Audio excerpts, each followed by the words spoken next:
Assalamualaikum warahmatullahi wabarakatuh.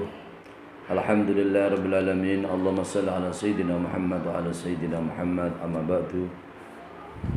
Saudaraku yang dimuliakan Allah Subhanahu wa taala, kaum muslimin dan muslimat yang dirahmati Allah Subhanahu wa taala. Syukur alhamdulillah pada kesempatan ini bisa bertemu kembali, belajar dengan sunnah Rasulullah sallallahu alaihi wasallam. Semoga bermanfaat untuk kita semua. Amin Allahumma amin. Salawat dan salam kita aturkan kepada Rasulullah Muhammad sallallahu alaihi wasallam dengan ucapan Allahumma shalli ala sayyidina Muhammad wa ala sayyidina Muhammad. Pada kesempatan ini belajar atau mengaji tentang hafidh Al-Qur'an. Bismillahirrahmanirrahim. Wa fi musnadil Firdausi an Aliyin radhiyallahu anhu marfu'an, inna hamalatal Qur'ani fi dhillillai yauma la dhilla illa dhilluhu ma'a anbiya'i wa asfiyai al-hadisa. Di dalam kitab Musnad Al-Firdaus yang sumbernya dari sahabat Ali bin Abi Thalib karramallahu wajhah, dan dengan hadis marfu, sesungguhnya orang-orang yang hafal Al-Qur'an adalah orang yang berada dalam perlindungan Allah Subhanahu wa taala pada hari kiamat, yaitu hari yang tidak ada perlindungan kecuali dengan perlindungan Allah Subhanahu wa taala. Orang yang hafal Al-Qur'an itu bersama para nabinya Allah Subhanahu wa taala dan para orang-orang yang bersih hatinya di hadapan Allah Subhanahu wa taala. Berarti di sini orang yang mempunyai keunggulan namanya hafidh Al-Qur'an ini adalah spesial, diberi spesial oleh Allah Subhanahu wa taala. Keutamaan oleh Allah Subhanahu wa taala kelak pada hari kiamat, dia adalah orang yang mendapat perlindungan oleh Allah Subhanahu wa taala. Mereka adalah orang-orang yang hafidh Al-Qur'an. Orang yang hafal Al-Qur'an adalah dikumpulkan bersama dengan para nabinya Allah Subhanahu wa taala dan orang-orang yang suci hatinya, orang-orang yang menjadi kekasih Allah Subhanahu wa taala. Qala fi syarhil munyahi inna khidhu ma tajuju bil sholatu fardu ainin ala kulli mukallafin wa khidhu fatihatil kitabi wa suratin wajibun wa khidhu syairil qur'ani fardu kifayatin wa sunnatu ainin afdalu min sholati nafli. Pengarang kitab Al-Munyah, Syahibu Syarhil Munyah berkata sesungguhnya sesungguhnya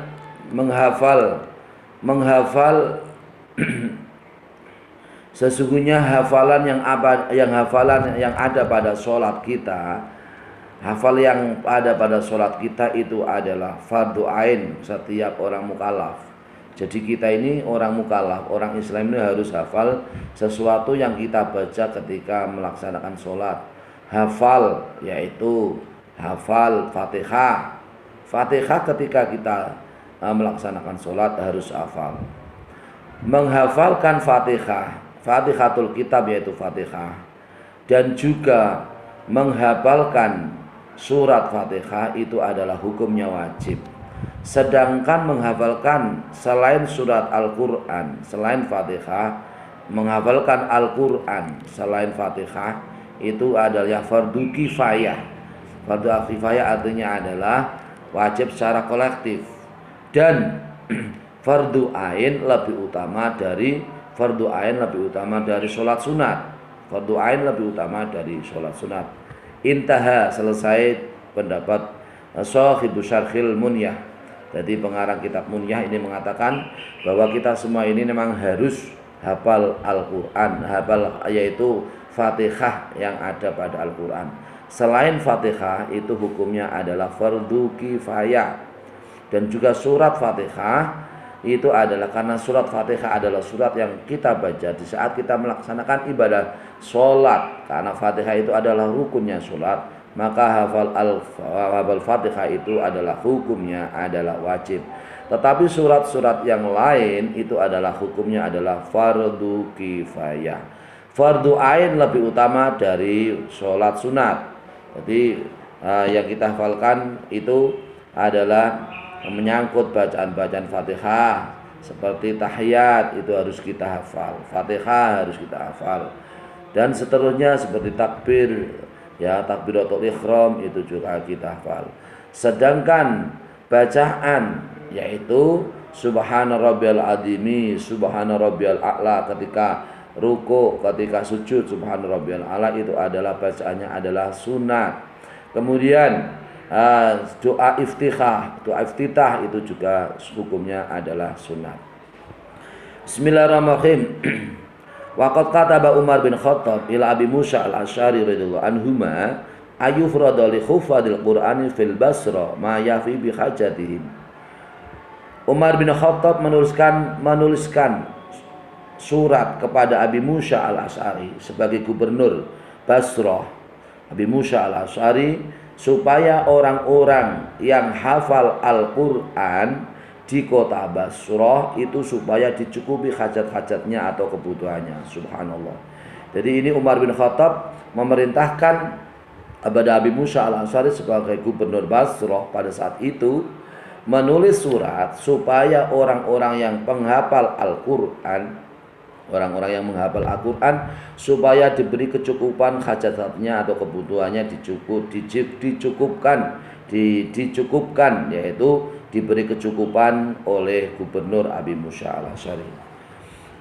Wa anna al-Qur'ani mimman yu'allimu aw yata'allamul Qur'ana huwa khairun nasi. Sesungguhnya orang yang ahli Al-Qur'an, yaitu orang yang belajar Al-Qur'an atau orang yang mengajarkan Al-Qur'an atau orang yang belajar Al-Qur'an, dia adalah orang-orang yang paling baik atau manusia-manusia yang paling baik.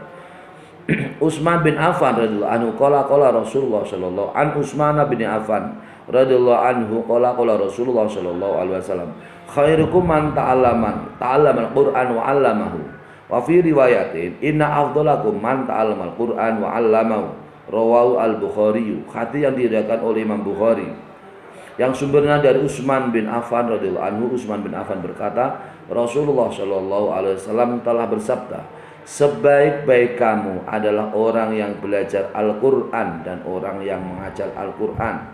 Dalam sebuah riwayat diriwayatkan, yaitu riwayat Imam Bukhari, diriwayatkan sesungguhnya yang paling utama di antara kamu adalah orang yang belajar Al-Quran dan orang yang mengajarkan Al-Quran.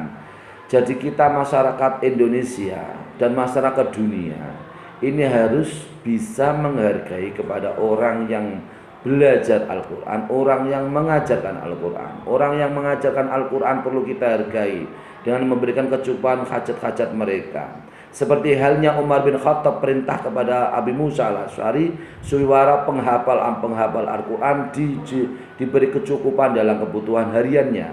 Kita juga sama di Indonesia ini supaya bisa menghargai orang yang hafal Al-Quran, orang yang belajar Al-Quran, orang yang mengajarkan Al-Quran, para kiai, para ulama, para guru, para dosen, segenap orang-orang yang mengajarkan Al-Quran itu harus bisa kita hargai.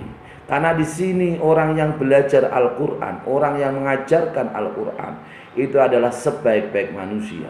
Orang yang paling baik, orang yang paling berkah adalah orang yang belajar Al-Quran dan orang yang mengajarkan Al-Quran. Kalau sudah belajar maka harus mengajarkan. Tidak hanya belajar, kalau belajar selesai tidak mengajarkan itu juga tidak baik. Begitu sebaliknya, orang mengajar tanpa belajar Al-Quran itu juga tidak benar. Karena belajar Al-Quran itu harus dengan guru yang guru yang bisa, yaitu yang bisa dari guru dan seterusnya. Karena Al-Quran adalah kalamullah, adalah ucapan Allah Subhanahu wa taala yang harus dipelajari lewat guru. Maka kita semua ini masyarakat Indonesia dan masyarakat dunia supaya bisa menghargai orang-orang yang mengajarkan Al-Quran, supaya bisa menghargai orang-orang yang belajar Al-Quran. Kita juga sama selaku orang tua, wali murid orang tua, wali santri, wali siswa, wali santri juga harus bisa menghargai anak-anak didik kita supaya bisa belajar Al-Quran, supaya bisa menghafal Al-Quran. Karena dengan belajar Al-Quran maka derajat ditinggikan oleh Allah Subhanahu wa taala. Karena dengan belajar Al-Quran menjadi sumber pahala bagi anak-anak kita. Karena dengan menghafalkan Al-Quran adalah menjadi cahaya bagi mereka dalam kehidupannya. Bismillahirrahmanirrahim. Wa an Abi Hurairah radhiyallahu anhu qala qala Rasulullah sallallahu alaihi wasallam, ta'allamul Qur'ana wa qra'uhu fa inna mislal Qur'ani liman ta'allamu aw faqra'ahu wa qama bihi aw aifil laili kama sali jirobin mahsyuwin miskan yafuhu rihuhu fi kulli makanin.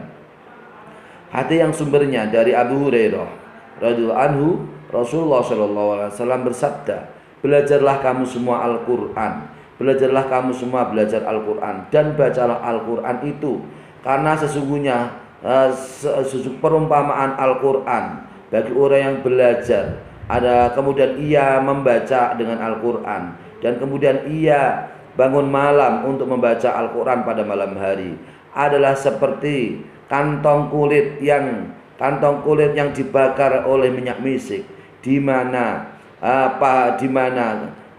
wanginya adalah ada di setiap tempat.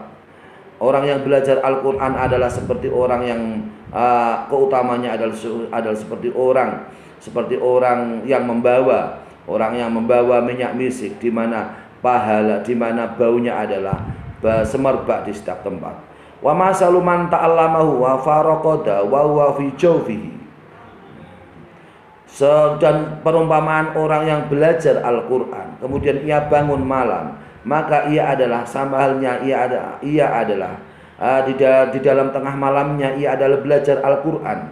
Kama sali jirobin ukiya ala miskin, ada seperti kantong kulit yang dipenuhi dengan minyak misik. Subhanallah.